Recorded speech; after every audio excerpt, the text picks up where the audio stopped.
नमस्ते दोस्तों, आपका फिर से स्वागत है आपका अपना चैनल मेरा भविष्य में। आज हम लेकर आए नया टॉपिक जिसका नाम है लाल किताब, ज्योतिष का एक अनूठा दृष्टिकोण, यूनिक पर्सपेक्टिव ऑफ एस्ट्रोलॉजी।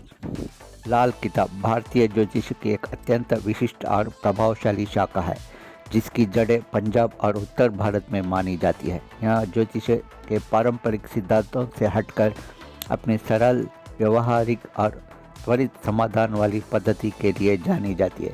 माना जाता है कि इसकी रचना पंडित रूपचंद जोशी ने 1949 से 1952 के बीच 5 खंडों में की थी।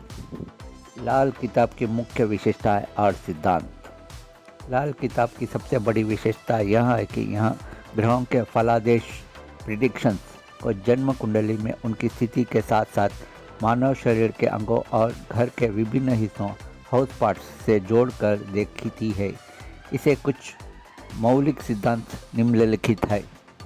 कुंडली के 12 खानों में पारंपरिक ज्योतिष की तरह लाल किताब भी 12 भावों का उपयोग करती है, लेकिन उनके फलों की व्याख्या का तरीका काफ़ी अलग है। यहाँ ग्रहों का फल को सोया हुआ, डोरमेंट या जागृत, अवाकेंड अवस्था के आधार पर भी देखा जाता है।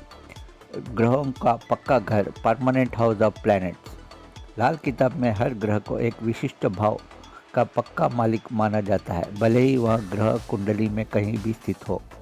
जैसे सूर्य का पक्का घर पहला भाव है और बृहस्पति का दूसरा और 5वां।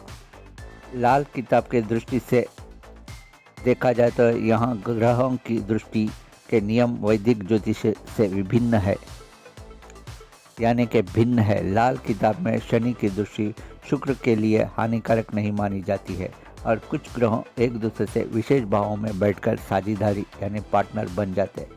उपायों की सरलता।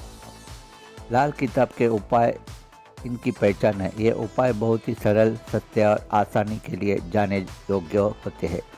इनमें अक्सर दान, नदियों में सामग्री बहाना, विशेष रंग के कपड़े पहनना और घर में कुछ वस्तुओं का विशेष स्थान पर रखना शामिल होता है। व्यवहारिक उपाय, प्रैक्टिकल रेमेडीज।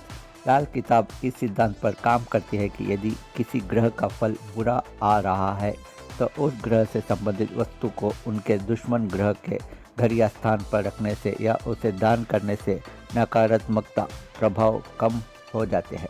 उदाहरण के लिए यदि बुध, जो वाणी और बुद्धि का कारक है, बुरा फल दे रहा है तो मांस या मछली खिलाने की सलाह दी जाती है बुध के खराब असर को दूर करने के लिए।